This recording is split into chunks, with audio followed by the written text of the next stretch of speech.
Who first started in jiu-jitsu was my sister, then my father, just for see what's going on, who she's with. He started to do just for follow her, Then he started to like, then every single day he went there, they going together. Then they said, nah, you start going too, but I was like, 12, 11 years old, and just a kid, I just would like to play. Then I started to go with them just for play, not serious. But with 15, I don't know why, but I remember that day, and I think, yeah, I want to do that.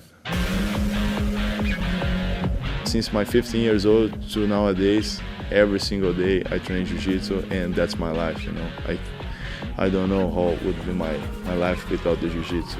So that's why I'm here, that's why I am with what I am today.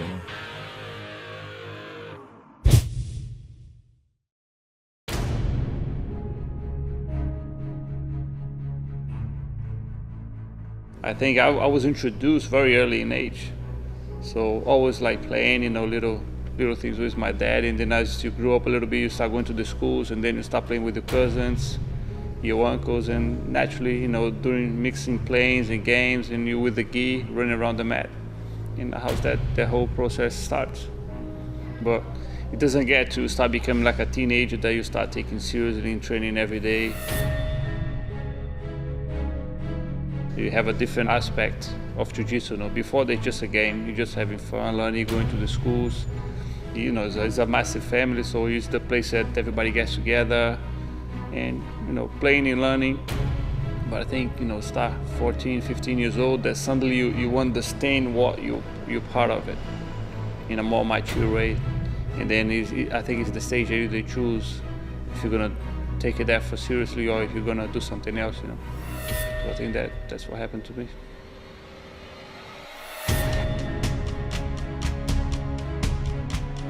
Buchecha is a very strong fighter.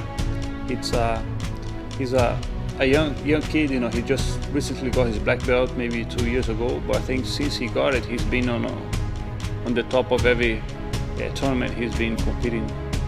He just won the awards, absolute in his weight division. He fought against pretty good guys and he overcome them all. So I'm sure I won't be taking him lightly. And I never fought him before, but he's a heavy guy that moves like a lightweight. His movement is really nice, and he has some pretty strong game. I used to train in the morning.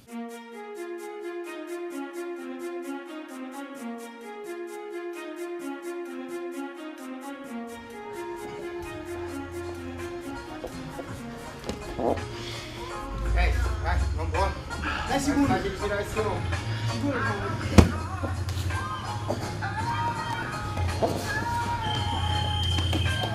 valeu, obrigado.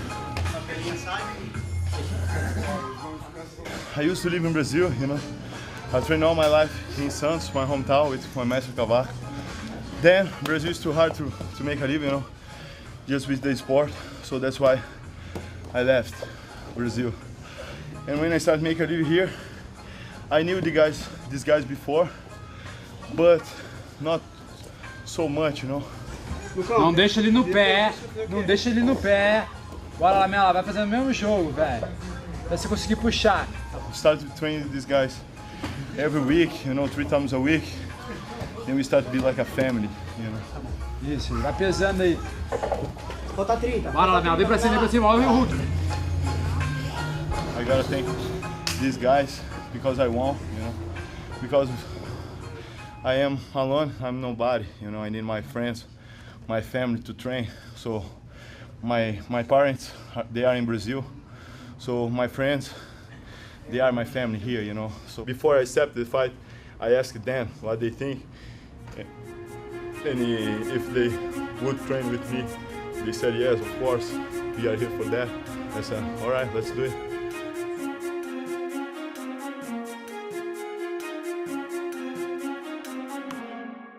I know when I'm gonna fight, so I look to eat like good, you know, healthy. And I always look to have lunch in somewhere like that, you know, so like health food too. Not like a specific diet or something, but I just look to eat like good and right, you know.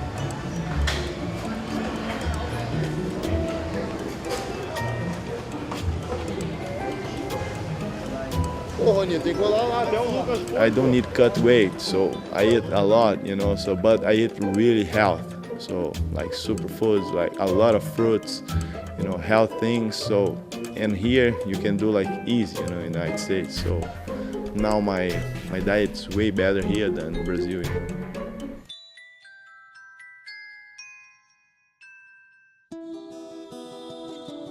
Just in the mat every day, all day long, you know, it's not good. We gotta go out, breathe, you know. So that's why I like to go to the beach and hanging out.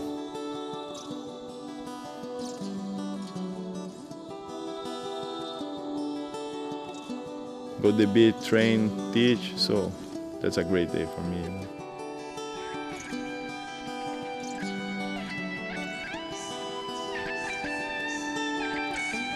Every day I teach at night. And you gotta feel, you're hitting like his armpit, okay? So look, hip escape, bring, boom, break, okay? You gotta hit his back like a hammer. For what? For break his posture. Then are you good? All the time, look at his arm. I bring it to me. Now just pass the other leg over. Go to the beach, train, teach. So that's a great day for me. Roger, nobody can say nothing. He's the number one for sure, you know.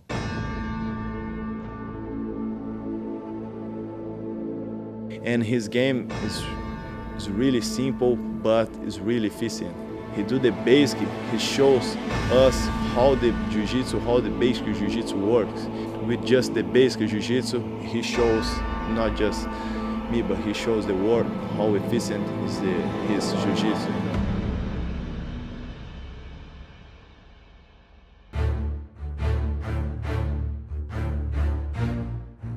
I think my regular day consists, usually I wake up 7:30, 8 o'clock in the morning, then I have a very light breakfast, and there's a small private gym that I go do my Olympic lifting in the morning.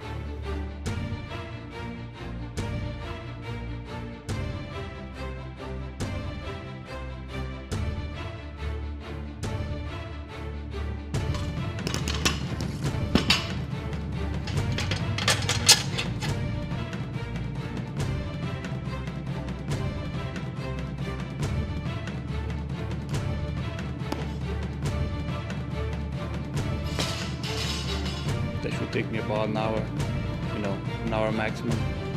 Then when I leave there, I'll probably in an hour or so be in the track. I'm gonna do some sprints. Sprinting for me, I felt that's a very important part of my training. You'll have to have very strong legs. So I think sprinting, it gives me that. It increases the strength of my body, of my legs especially. Moments you need in the fight, either the moment that you need to push a bit harder to catch, or you're in trouble, you need to explode to get out of something. I think that it helps me a lot.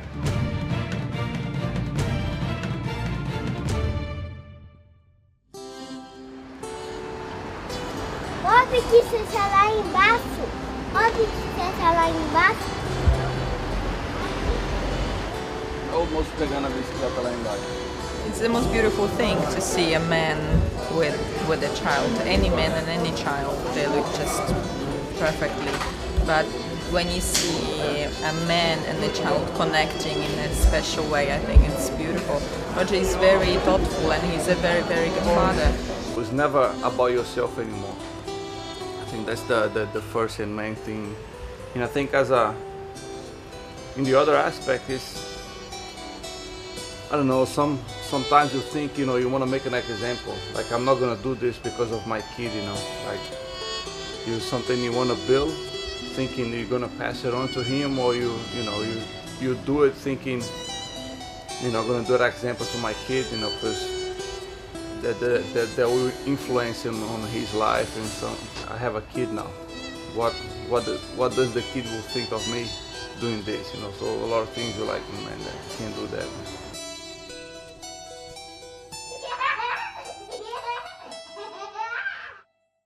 I think it's very important for him to be stimulated all the time, because something that you don't use just disappears.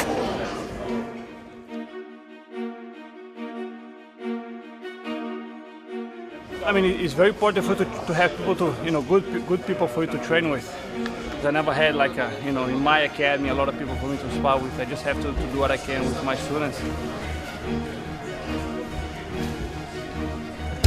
Before I used to go away for a long period of time before a tournament because I literally didn't have anyone to train all the time. But I think now they're getting better. I think, you know, I get away just being here, training with them.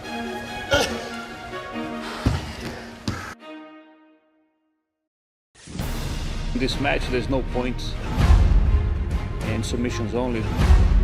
It's a great opportunity for me. Everybody think like, oh, you won the world, so you should like just stop the fight. You know, no man, come on. I'm not gonna hide myself behind a medal. I think I'll expect to reach a good position and then don't let him escape. Been trying my best to submit him.